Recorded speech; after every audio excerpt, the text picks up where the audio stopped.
Welcome back to another amazing episode of DHNN. I'm Han. And I'm Noah. This week we cover the recent robotics competition, Interviews from recent trip to UMass Dartmouth, and our recent trip to New York. all this and more. DHNN starts right now.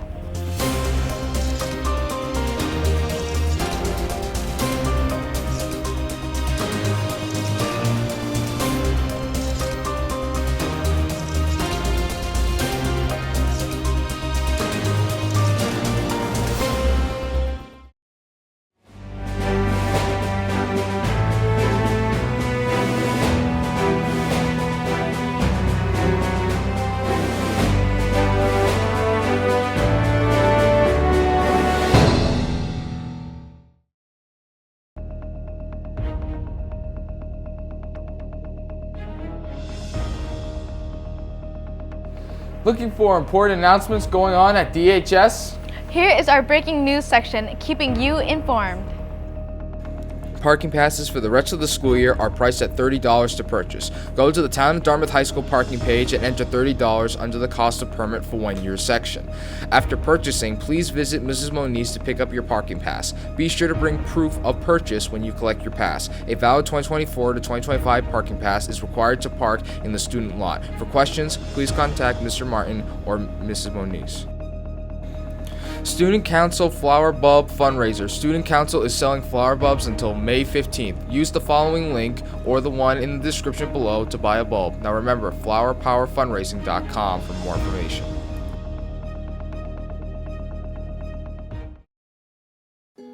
How does time management affect kids' mental health?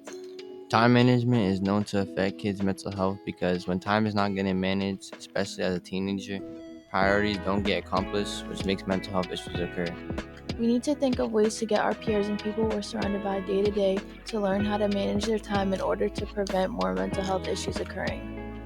Some ways that we know how to manage our time is making a list of things that we need to do throughout the week. This ensures that we stay on task and get what needs to be done completed before we get distracted and mental health issues occur. How would this benefit young teenagers and help them with their mental health? This would benefit young teenagers and help them with their mental health in multiple ways. It's been known to clear minds and help people have time to enjoy their hobbies in their free time rather than catching up on the things they missed when their time wasn't being managed.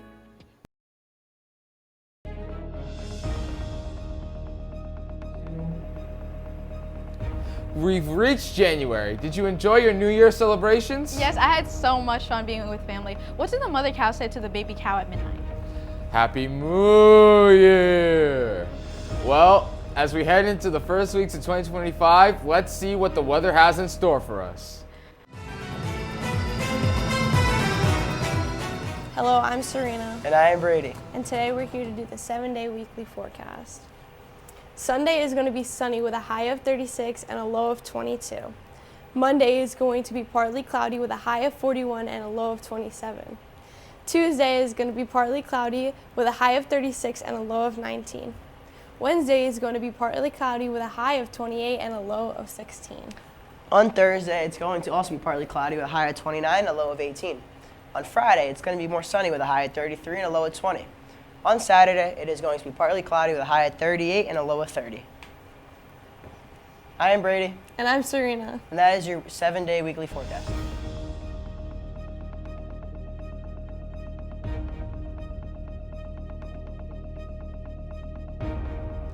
The robotics team recently had a competition at DHS. All the students involved did incredible work, and we have a special story showcasing them. Roll the clip.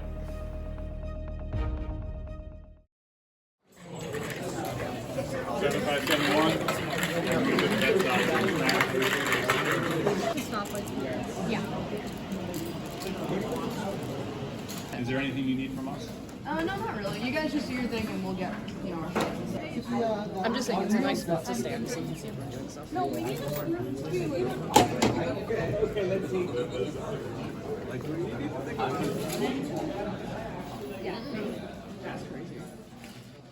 So, hello, my name is Saeed Kazan. I am a co-captain for Team 13406, which is back there. I am leadership for the team. I run a lot of it most of the time and organize our members. what we were just doing was called inspection, where before you actually compete in qualifiers or state championship, you have to go up and have your robot inspected by a team of judges. This inspection involves sizing your robot because there's a size constraint to how big your robot can be, weighting constraint, and a bunch of rules regarding electronics and parts that would be regarded as unsafe towards the robot environment. Yeah, so at scrimmages, we tend to have, we're trying to recreate what happens at an actual FTC game. So we have both our pits and our fields, which are accurately judged. We have inspection, we have real time scoring. So our point of a scrimmage here is to kind of bring some teams from all around together and then conduct basically a mock FTC tournament so that we can understand, how our bots would perform in game, right? We don't want to just keep testing on our own because even with our two teams, our competition's limited. So once we bring in other teams from around, the state, we can get some actual competition going and understand what the real flaws and strengths of our bots are, and then how we can fix them for real competitions. The robotics team does our scrimmage annually because it does provide very necessary information towards our competition robots.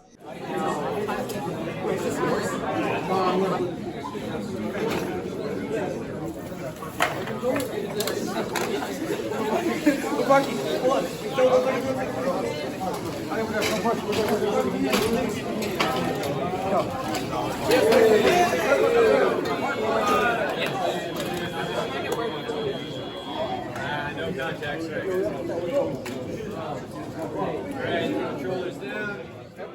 I'm Ashton Spardella. I'm one of the presidents of the club.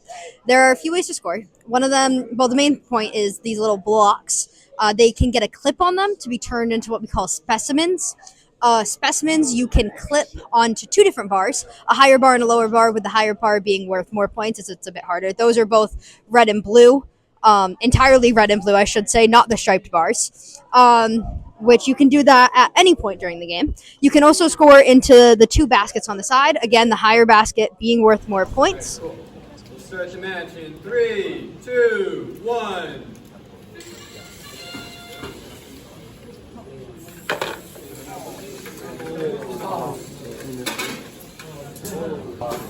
Overall, I would say it went okay. Our auto, I would say, was great. It was really good for first time. But for our actual driving part, teleop, something disconnected in our arm, our rotational servo disconnected, and we weren't able to score basically the entire time. So that was very fun. Hopefully, I'm fixing it right now. Hopefully, it should be fine for the next match. But we did win, so a win's a win.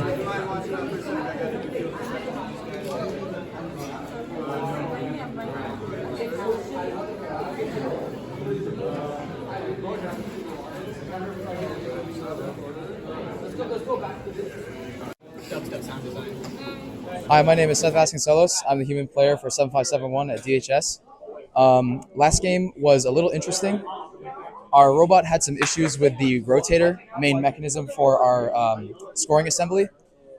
We're trying to solve it right now. I believe it's something to do with the string. We're having some fraying issues. Otherwise, the game went good. We had some good scoring. We won, but we still have a lot more issues to deal with.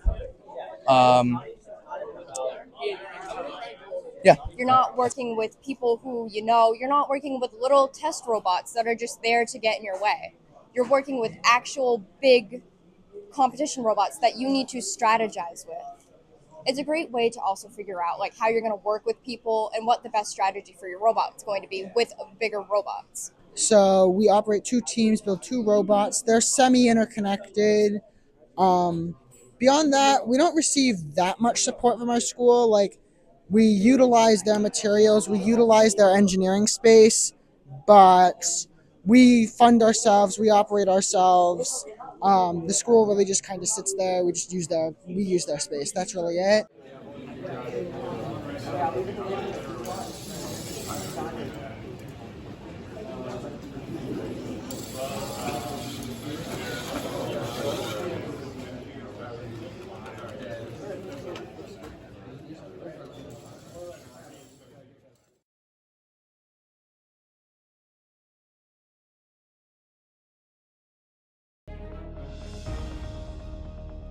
Wow, good job, robotics team. Next up, we have an interview from a recent college tour at UMass Dartmouth, orchestrated by the BIT department at DHS. Here's the story. Mr. Bosworth here. We're out for the day at a field trip at UMass Dartmouth.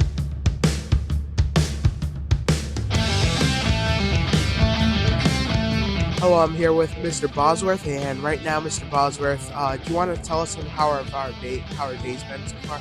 I would love to, Ben. Hi, everybody. Mr. Bosworth here, computer science teacher at Dartmouth High. We're here today with Miss Weiner. She's our chaperone, and 22 of her AP computer science students. We started our day by listening to some amazing presentations. These are capstone presentations by college students who are working on apps. In a couple of minutes, we're heading to just one or two more talks, and then unfortunately we have to leave. But in this in-between time, we got to eat like a college student.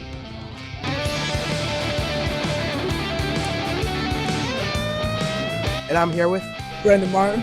And Brendan, how are you enjoying your day here at UMass Dartmouth? The day's been pretty good.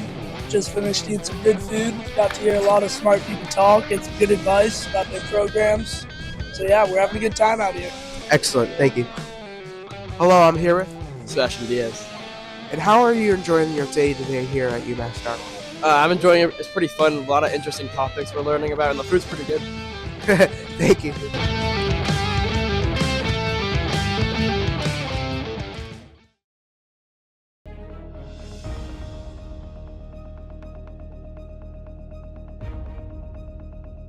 Over the break, the DHS TV Media Club went on a one-of-a-kind trip to New York City. We got to see iconic landmarks like Rockefeller Center, NBC Studios, and much more. Now we'll show you some of the highlights.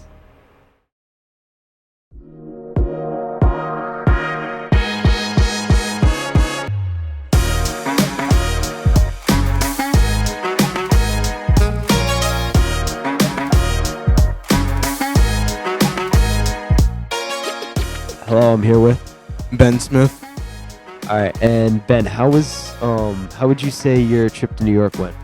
Yeah, it was a really fun time. I feel like we got to tour a lot of things like the NBC studios. We got to see in-depth tours of Saturday Night Live and Jimmy Fallon. And it was pretty shocking when I walked into Jimmy Fallon. It was just a little bit smaller than I thought it was. You watch the show on live television and you're like, wow, it's a big set. But in real life, you look at it and you're like, man, I thought that was big, bigger than that. We also toured the Museum of Moving Image. That was also great to see all the like the first ever television sets, the first ever television cameras, and it was just pretty cool to see all the things that they had over there at the Museum of Moving Image in Astoria, New York, just outside of Queens. Thank you. Hello, I'm here with Landon. All right, and how did you say your trip to New York went? I think it went well. I really enjoyed it. It's one of the best trips I've ever been on. I really enjoyed the NBC tour. That was my favorite part. Seeing the SNL set for the first time was awesome, and of course, the Jimmy Fallon set was great too. The Museum of the Moving Image, I really like seeing some famous movie props and other stuff. I liked the Muppets exhibit where there was the Big Bird and Elmo and Cookie Monster and all that. And then there was the little things too, like, the Applebee's. We went to Applebee's, the world's biggest Applebee's, which is interesting. And the rest stops were good too. Overall, it's a great trip and would go back to New York again. Thank you. I'm here with Mr. Parati. Nice. And what was your favorite part of the New York trip? I think my favorite part was, I don't know, I didn't really have like a favorite part. I think the whole trip as a whole was like really awesome. And it was just like a fun-filled day. And I don't think we had like any like lag time in between. It was like we went from one venue to the next venue. And, we had a little bit of time in between dinner and NBC Studios. We got to see the famous Rockefeller Plaza tree. I don't know, I just think the whole trip was amazing, just the way it worked out. Praise the Lord.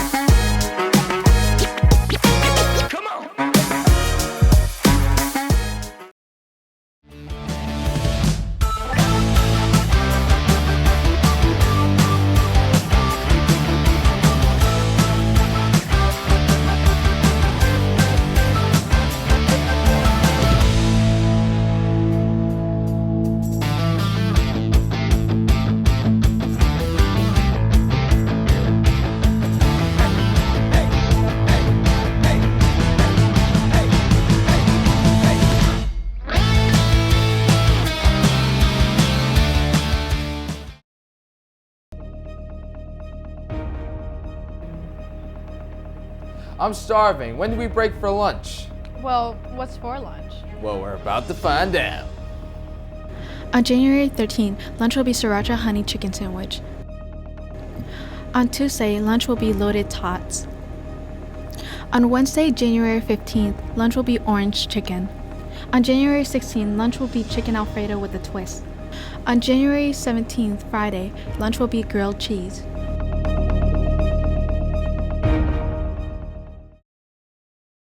Now, what do you picture Africa as? This or this?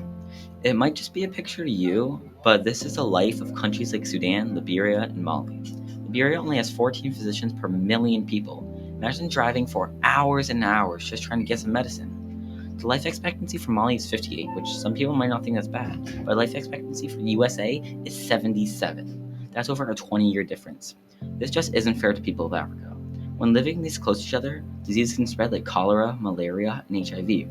A study tested about 500 people with norovirus, and over 30% came back positive. Slums like these are the perfect place for these viruses. Some researchers conclude that a lot of the COVID spikes come from these places. So you might be wondering, what can you do to help? There are many people in need of emergency surgery but don't have hospital clothes enough or enough money to afford it. What if I told you there was a website that you can directly help these people? Go to www.crowdafrica.org for more information. Help us save Africa.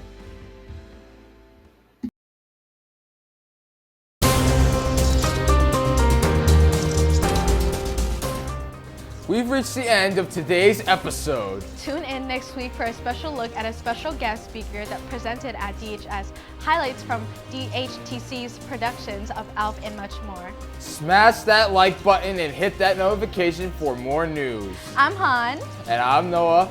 And see you next time on Dartmouth High's top news show, DHNN.